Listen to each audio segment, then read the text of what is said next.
Babysitter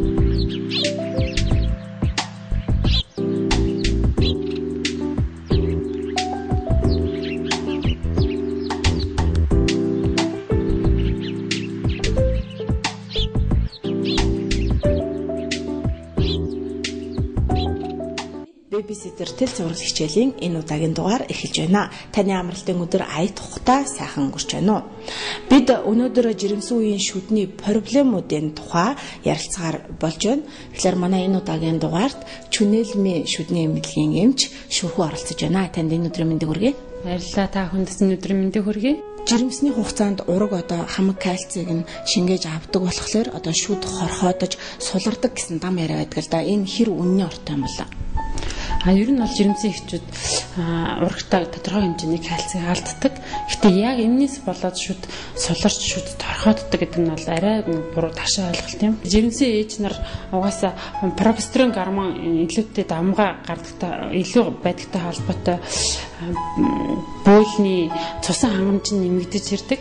Ингэснээсээ шүд сулрах, буул хавдах, буулнаас тусгаарах шинж тэмдгүүд дагалдаг. Энэ бол хэвийн үзэгдэл. Энэний дагуу эхчүүд буудлнаас тусгаарлаа, би шүдээ угааж болохгүй нэ гэд шүдээ угаахгүй байснаас шүд өнгөртөх, шүд цоорох нөхцөлийг бүрэлдүүлж байна. Жирэмсний хордлого одоо бас шүд муудах одоо нөхцөлийг бас бүрдүүлдэг юм болов?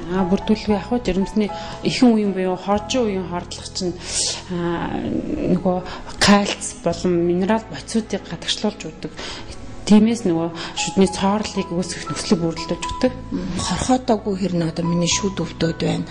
Жирэмсэлснийхаа дараа одоо миний шүд хорхоотчлоо ч гэдэг юм уу тийм ээ. Шүд одоо суларчлаа гэсэн яриануд бас байдаг л да. Энэ бас энэ дааврын боцон солилцооны өөрчлөлттэй холбоотой. Ингэж боцон солилцооны өөрчлөлтөөс болоод шүд хөдөлгөөнд ордог. Хөдөлгөөнд орсон шүд тодорхой хэмжээний юм идэхэд ч юм уу зовир өгж өвчөө ордог.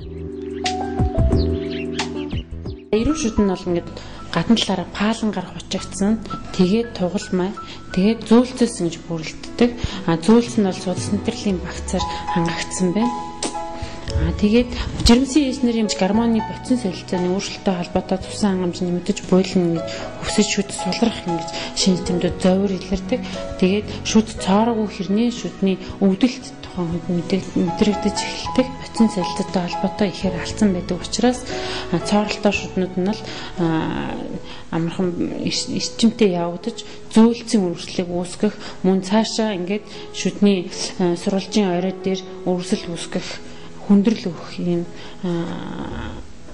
эрсдэлтэй байдаг л да. Тэр бас жирэмсэн болохоос өмнө шүдээ бүрэнгүйцэд эмчлүүлсэн байх шаардлагатай байна. Тэгээ жирэмсэн болохоос өмнө шүдээ эмчлүүлнэ. Жирэмсэн үедээ бас эмчийн хяналтанд байнга явж явах хэрэгтэй. Одоо шүдний эмчилгээг бас жирэмснийхаа хугацаанд хийлгэж болдог уу? Хэрвээ болдог бол хэддэг сараас нь бас хийвэл тохиромжтой юм л. Жирэмсний эхний 3 сарын буюу сүүлийн 3 сард аль болох хийлэхгүй байвал зүгээр харин зайлшгүй тохиолдолд эмчийн залтаар хийлгэж болно. Энэ үед бол дутуу төрөх юм уу золбох тийм аюултай байдаг.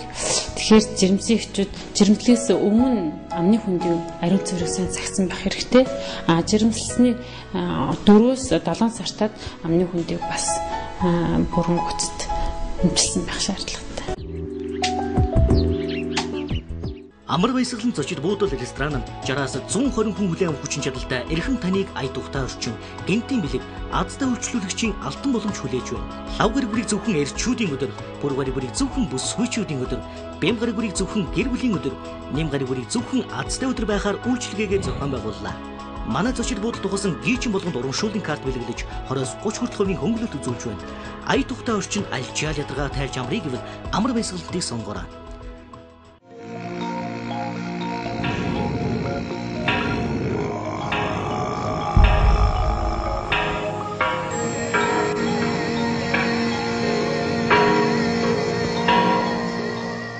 Чингин цуваа явсаар жил сар үлрэн чихүү салхина амтыг залуулах чинчин хям таны таашаал хийсэн.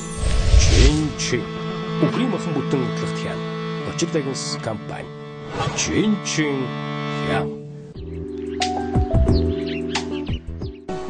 хоолсноос хойш 20 минутын дотор амны хүндийн орчин өөрчлөгддөг.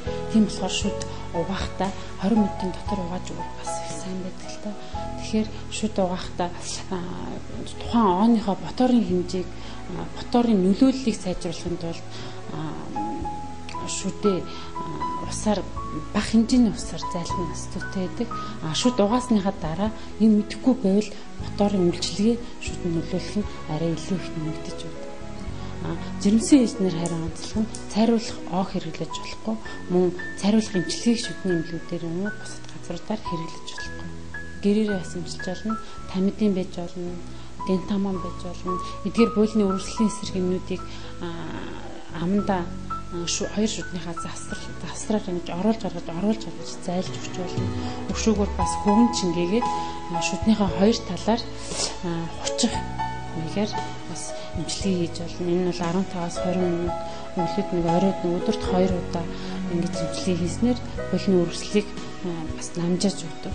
Өдөрт бас шүдийг хэдэн удаа угаах ёстой юм бол бас тэр болгоно бас нэг оос ойтой цөнхлөл яваад иж чаддгүй л бахал та. Өглөө босоод нүрээ гараа угаахтаа амаа халуун бэлэг усаар зайлаад тэгээд өглөөнийхөө цаг уугаад гарахтаа амаа угаагаад гарна. Өдрийн цагаар бас болвол ер нь угаах ёстой л доо.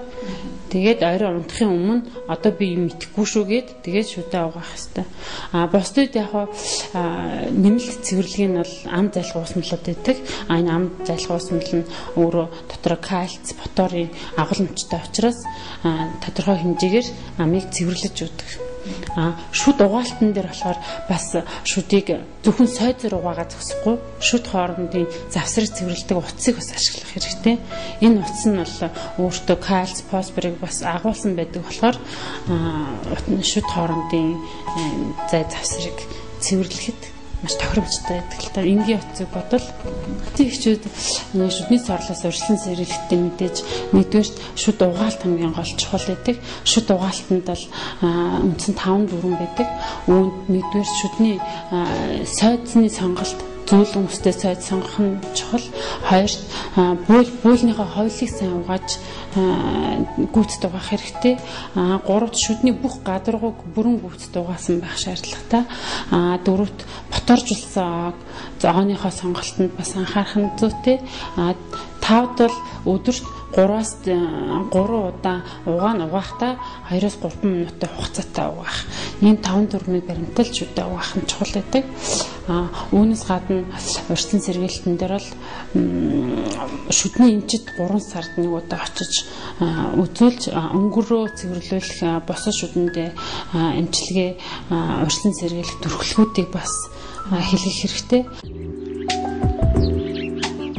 Шүд угаалтан дээр бас шүдний сойзоор ингэж буйлныг ингэж нэг массаж хийж угааж өгөх юм бол буйлны үргэлжлэлээс бас хамгаалж өгдөг. Шүднийхаа сойзыг 3 сар тутамд нэг удаа сольж байх хэрэгтэй. Тэгэхээр шүднийхээ сойзыг бас яаж сонгох ёстой вэ?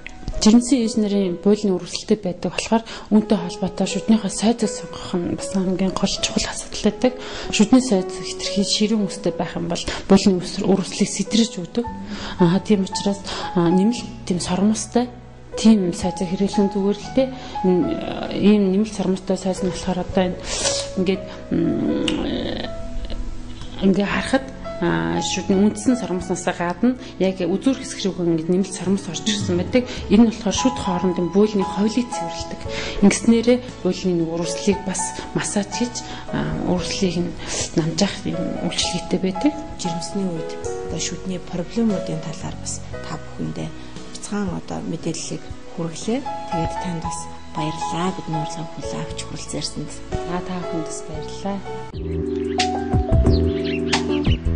Амар баясгалан зочид буудал ресторан нь 60-аас 120 хүн хүлээн авах хүчин чадалтай эрхэм таныг ая тухтай орчин гэнтийн бэлэг азтай үйлчлүүлэгчийн алтан боломж хүлээж байна. Лав гаригүрийг зөвхөн эрчүүдийн өдөр, бүр гаригүрийг зөвхөн бүс хүйчүүдийн өдөр, бэм гаригүрийг зөвхөн гэр бүлийн өдөр, нэм гаригүрийг зөвхөн азтай өдөр байхаар үйлчлэгээгээ зохион байгууллаа. Манай зочид буудал тухсан гийчин болгонд урамшууллын карт бэлэглэж 20-оос 30% хөнгөлөлт үзүүлж байна. Ая тухтай орчин альчаал ядаргаа тайлж амрыг гэвэл амар баясгалантыг сонгоорой.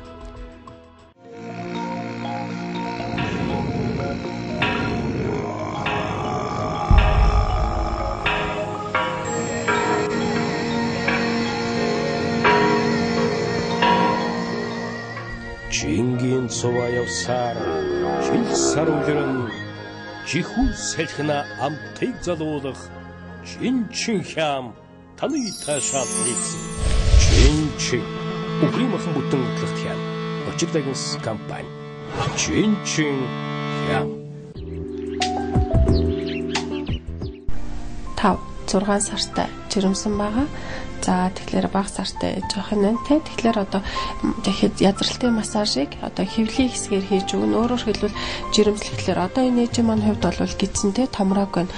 Өшөө энэ гидс томроод ирэхлээр хөвлийн доод хэсгээр дээшээ нэ ингэж язардаг. За энэ ээж маань бол өмнө нь төрж ирсэн ээж бас те ингэж өмнөх язралтын энд бол сориг байна. Энэ ч. За тэгээд энэ хөвлийн хэсгийг язралтын массаж хийж өгнө. Өшөө бас хөхөнд хийн өгцөг гуйнд язралтын массаж хийж өгнө. Өөрөөр хэлбэл жирэмсэн болсонтой холбоотой язардаг ийм хэсгүүд байдаг. Гидсний доод хэсгээс дээшээ нэ цацрагаар язарч эхэлнэ. Хөхний толгооноос нарны цацраг шиг толгооноос хоёр талаараа ингэж язарч эхэлнэ. Өгцөг гуй язардаг байх нь гидс томорсонтой холбоотой өгцөг гуйны арьс татагдаад язралт үүсдэг. За энэ дээр бол энэ бол яг жирэмсний язралтын тос байгаа зориултын те яг жирэмсэн хүмүүс зориулсан. За энэ тосоор язралтын массаж яаж хийхийг үзүүлье. За эхлээд тосоо аваад яг язрахтай энэ доод хэсэгтээ түрхэж өгнө. За ингээд энэ дээр болохоор 2 хурууныхаа өндгөөр жижигхэн тойрог хөдөлгөөнөөр массажлж түрхэнэ. Тосоор шингэтэл нь яг энэ язрах хэсгүүдээрээ гэсэн үг шүү дээ. Жижигхэн тойрог хөдөлгөөнөөр массажлах маягтайгаар түрхэж өгнө. За тэгээ бага сартай жирэмсэн ээж бол бүхэлдээ ингээд те гидсэндээ бүхэлдээ яах нь энэ язралтын тосыг түрхэд яг онцлоод массажлж хийх түрхэх хэсэг маань энэ доод хэсгээрээ те доод хэсгээрээ хөвлийн энэ хүүсний доод хэсгээс ингэж дээшээ нь ингэж язардаг учраас энэ хэсгээр яах нь 2 хурууны өндгөөр тойрог маягаар массажлаад ингэж тосоо шингэтэл нь түрхэж өгнө. Хөхний толгой дээр ч гэсэндээ мөн адилхан. За ингээд тосыг ингэж түрхэхэд бол өдөрт 2 удаа түрхэнэ. Өглөө орой 2 өдөрт 2 удаа тогтмол түрхэнэ гэсэн. Хэрвээ ингэм бол арьсны чигшил маш сайн хангагдана. Тэгээд өшөө арьс илүү уян хатан болоод яах нь илүү сайн сунамхай чанартай болж өгнө. Жижигхэн тийм тойрог хөдөлгөөнөөр л тосоо шингэтэл нь яах нь үрээд массажлж өгöd юм гэсэн үг байна шүү дээ. Энэ тос маань өөрөө маш удаан шингэдэг юм тос байгаа. Өндөр найрлагатай юм тос. Тэгэхээр зориултын тосыг аваад тэгээд ингэж түрхэж явах хэрэгтэй. За ингээд маш удаан шингэж जैन те энэ тос маань.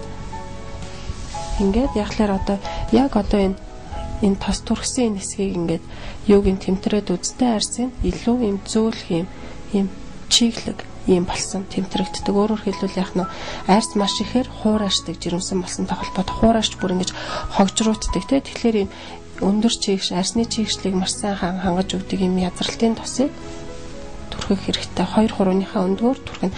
Хөхөнд түрхэхдээ ч гэсэндээ бас адилхан 2 хурууныхаа өндгөөр хөхнийхөө толгойг тойруулаад тойрог маягаар ингээд язралтынхаа тосыг түрхэж өгнө. Хөхөнд яагаад түрхэж гэнэ вэ гэхээр жирэмсэн болсонтой холбоотой хөхний хэмжээ томордог. Тэгэхээр хөхний арьс татагдаад хөх язардаг. Өшөө гуй өгцгөндөө түрхэхээ мартаж болохгүй. Эмэгтэйчүүд маань ихэнх нь гидсэндээ түрхэд өгцөг гуяа тослохоо мартчихдаг. Тэгэхээр нөгөө өгцөг гуйны язралт илүү төлхөө үүсдэг. Гидс язраагүй мөртлөө өгцөг гуй язарчглаа гэж хүмүүс хэлдэг. Тэгэхээр өгцөг гуяа марталгүй дандаа тослох хэрэгтэй. Ер нь бол бүх арьсаа дандаа маш өндөр чиглэг хангадаг тосоор бүх арьсаа дандаа бүтэн тосолж явах хэрэгтэй. За өнөөдрийн дасгал маань нэгээс 4 сартай гэж зориулсан арай бид хөнгөн хэлбэрийн дасгалууд ачаал багтаа дасгал эдгээр дасгалыг хийснээр ээжүүдэд маань биеийг ерөнхийдөө чирэгжүүлээд бие махбодыг бол нөхөн сэргээх үйлчлэгтэй байдаг. За эхний дасгал болохоор дээшээ их цар живтээд 2 гараа бие дагуулад амьсгалаа аваад бие суллаад амьсгалаа гаргахтаа 2 хөлөө дээш нь үлмигээ жигээд 30 хэмээ өндөртэй хөлөө өргөж өгнө. За дасгалаа эхлэе. 30 хэмээ үнэтэй баг зэрэг өндөрлөгөөд амьсгалаа гаргаад айжхан хөлөө дошоо болгож өгнө. Энэ дасгалыг хийснээр хөвлийн булчин чанга баг зэрэг чангарч өгнө.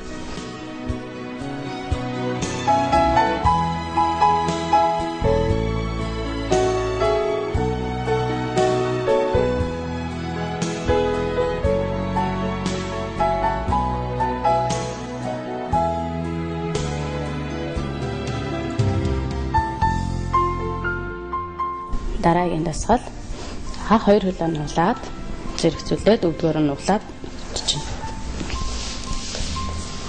За хөлийнхөө үсгийг болоо шагаагаа сайн нийлүүлээд амьсгалаа гаргахтаа 2 өвдгөө шагаагаараа салахгүйгээр 2 тишээ тэлж өгнө. За эхлэе.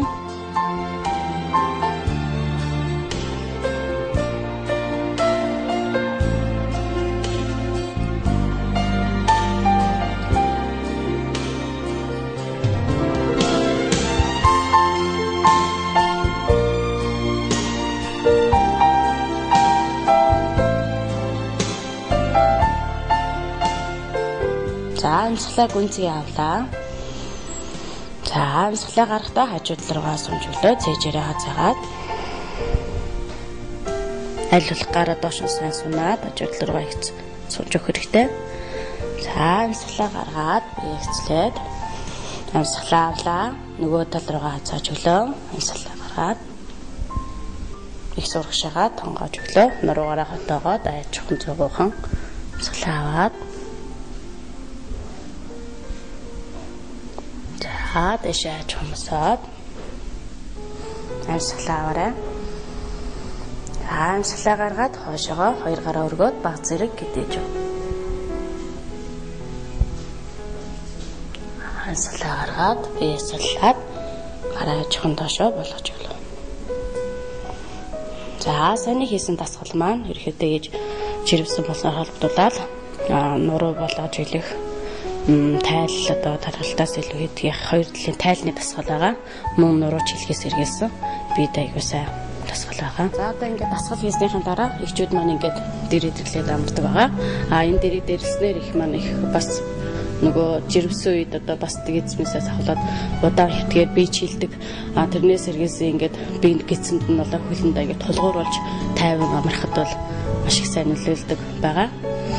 За жирэмсийн дасгалын явснаар ерөөхдөө эхчүүд маань ерөөхдөө дасгалыг зөв амьсгал сурдаг. Төрөх үед болохоор төрхийн зэрэг өндөрлөөс дасгал хийснээр бол бие эрүүл чирэг хүүхдүүд нь төргөөс гадна бие илэдэлжин хитэх жин нэмэхгүй байх. Тэгээд төрөх үедээ зөв амьсгаж зөвдүүлж сурах тийм ач холбогдолтой байгаа.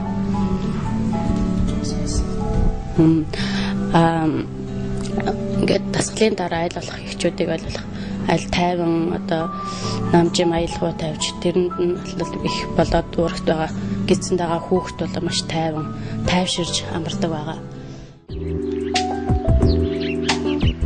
Тэгэхээр бэбиситер тэл цуврал хичээлийн маань энэ удаагийн дугаарыг түрээд өндөрлөж байна. Эх 7 хоногийн нэм гарагийн 20 цаг 10 минутанд эргээд уулзцгаая. Монголын үрс маш олон болтугай.